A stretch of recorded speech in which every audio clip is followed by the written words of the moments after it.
There's no clear answer to this kind of question, of course, but naturally the problem between law enforcement agencies and the black minorities has been the part of American political life over the past 30, 40 years. Before there were different problems, before there was official racism, segregation and so on, and then later this sort of behavior from the police officers. And we know that in the United States, I mean, the research findings show that if you are black and if you're walking down the street in a less than pleasant clothing, there's a chance, the more chance that you will be subjected to mistreatment by police than if you're a white person. So those things are there, and we know that black people have been subjected to stop and search policy more than white people. These prejudices, this stereotypical view about black people, about their inherent criminality, is sadly part of American life. And this particular event, the George, this person's death, is a tragic event, of course, and it has got all the trappings of a typical event where an unarmed black person has been mistreated in the hands of the police by a white police officer, and he has been murdered. And the one thing is that, I mean, he has been killed. The one thing is very obvious, that had there been no bystanders taking those videos, we would have not known the real story.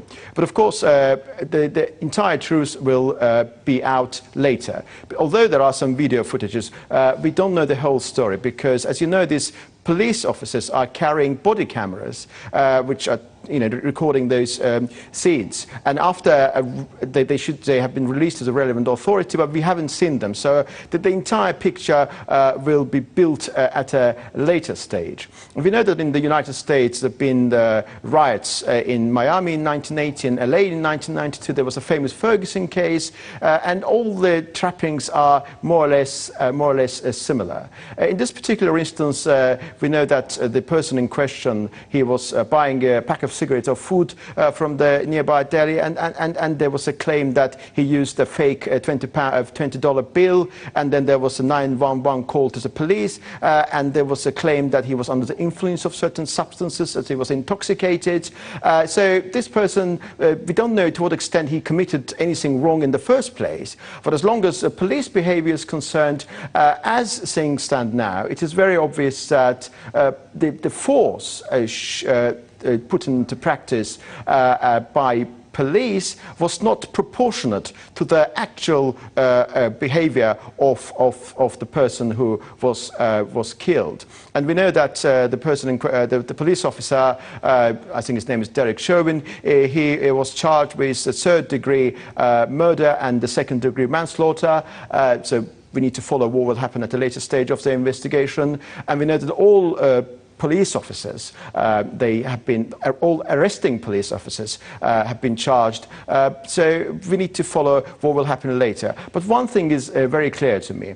I don't think that this type of events must be viewed purely in the context of racial confrontation, because immediately after this event there were certain misinformation circulating in social media that this Derek Chauvin fellow was a strong supporter of Donald Trump, and he was wearing a shirt with a slogan, make white great again, for example. This was all misinformation. So we see that it is very easy, it is incredibly easy using the social media to create an impression that it was a racially motivated behavior on the side of the police officer. It is very obvious that he made a mistake, and that he was sacked from his position. Now he is detained, he's charged with third-degree murder and second-degree manslaughter. Interestingly enough, even his wife, as far as I know, filed a divorce suit. So, so this person is under pressure and is being punished by society and by law enforcement agencies, and this Black Lives Matter campaign did gain momentum afterwards. I think that there is a fundamental problem in terms of the relation between the law enforcement agencies and black minorities, which has got deep roots. It comes from the America's history. It's about this psychology which has been formed in American black communities. But I don't think all events where a black person, unarmed, being killed by a white officer is to be interpreted as a racially motivated event. So I'm against that.